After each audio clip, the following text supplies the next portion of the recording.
balancing the need to let the approval process play out of the AstraZeneca vaccine as it's taking place in the U.S. with the importance of helping stop the spread in other countries. We are assessing how we can loan doses. That is our aim. It's not fully finalized yet, but that is our aim and what we're working toward to Canada and Mexico. This is a complex process, and our team is working with the companies to move it forward. Yeah, take a look. So 1.5 million doses for Canada, 2.5 million doses for Mexico. Again, the timeline to be determined. This is obviously logistically very challenging. There had been some indication that because the U.S. had so many doses of AstraZeneca, it may be willing to share them with other countries. Remember that the United States has not approved AstraZeneca yet, and therefore those doses are sitting there not being used. Let's go to Ottawa. CTV's Michelle Boyer is standing by live in the capital today. And Michelle, obviously a lot of happy reaction on this side of the border to this news today. Yeah, fair to say that indeed, Todd. And I can tell you, to add to what you said here, not only does the U.S. have all these doses, has not yet approved the vaccine itself, those vaccines also expire. So you don't want those vaccines just sitting in a warehouse and going unused when they can be shipped. This was and still is an ongoing negotiation between the Canadian government, the U.S. government, as we learned today. Mexico also involved with negotiations to get its hands on AstraZeneca.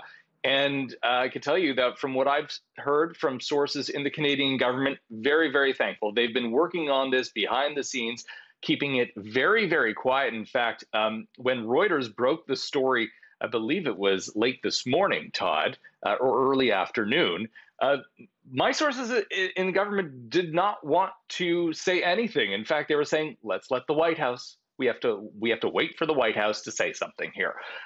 We have heard from Ontario Premier Doug Ford, and his reaction, I think, was pretty colorful. Take a look at this. God bless America. They're coming to our rescue. Thank God. I've been bugging Trump. I've been bugging Biden, all of them. They must get sick of Doug Ford asking for help. But our greatest partner, our greatest trading partner, our greatest friend in the world, President Biden, thank you. And once I get him, I will call you the champion. But I need to get the delivery first. It's also funny, Michelle, that the Premier talked about actually going there personally and sort of picking them up and bringing them back, which just sort of gives you a sense of where things stand. But we don't have any indication, actually, what the timeline is going to be here, like when we're actually going to get those doses. No, we don't know. And I've reached out to the Canadian government. This is something that is still in the process of being discussed with the United States, with AstraZeneca. Where are they going to go in the country? And, to pick up on, what Doug Ford was saying there, the process of getting vaccines into the country is actually extremely secret. It is extremely well protected. And in fact, there's so much technology and security around it. I read in an article that they compared it to James Bond-like process to get the vaccines here, because I believe it was back in Montreal when the polio vaccine was being distributed. There was actually a story that came out, and sorry, not a story.